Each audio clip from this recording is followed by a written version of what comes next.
Hello everyone. आज के editorial का टाइटल है sucking up surplus and that is from 22 July 2019 the Hindu newspaper.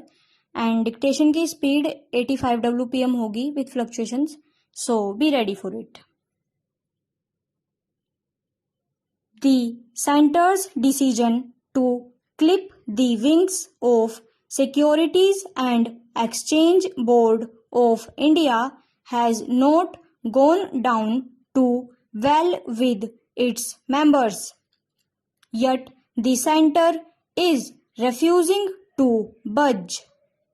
In a letter dated July 10, SEBI chairman Ajay Tyagi said the center's decision to suck out SEBI's surplus funds will affect its autonomy. SEBI employees had also written to the government with the same concern.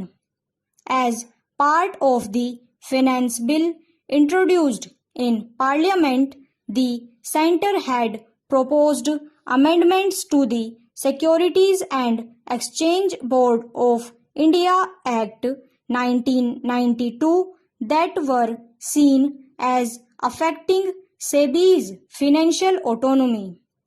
To be specific, the amendments required that after 25% of its surplus cash in any year is transferred to its reserve fund, SEBI will have to transfer the remaining 75% to the government.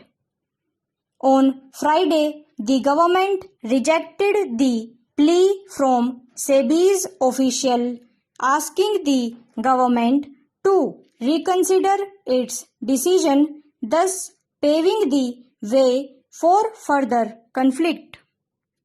Prima facie, there seems to be very little rationale in the government's decision to confiscate funds from the chief markets regulator. For one, it is highly unlikely that the quantum of funds that the government is likely to receive from SEBI will make much of a difference to the government's overall fiscal situation. So, the amendment to the SEBI Act seems to be clearly motivated by the desire to increase control over the regulator rather than by fiscal considerations. This is particularly so given that the recent amendments require SEBI to seek approval from the government to go ahead with its capital expenditure plans. A regulatory agency that is at the government's mercy to run its financial and administrative operations cannot be expected to be independent. Further, the lack of financial autonomy can affect SEBI's plans to improve the quality of its operations by investing in new technologies and other requirements to upgrade market infrastructure.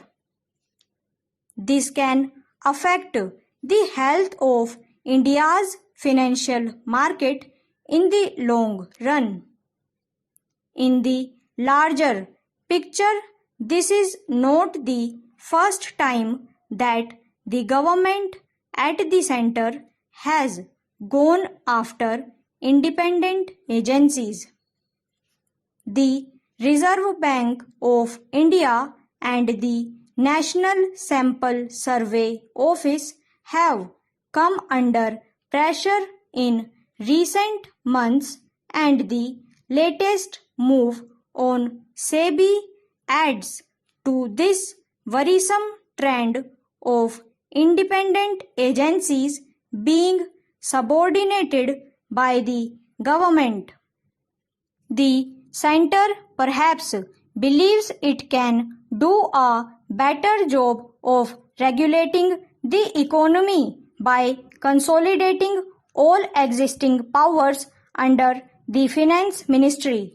But such centralization of powers will be risky.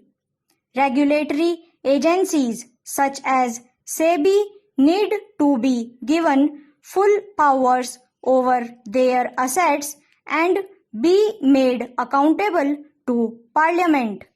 Stripping them of their powers by subsuming them under the wings of the government will affect their credibility.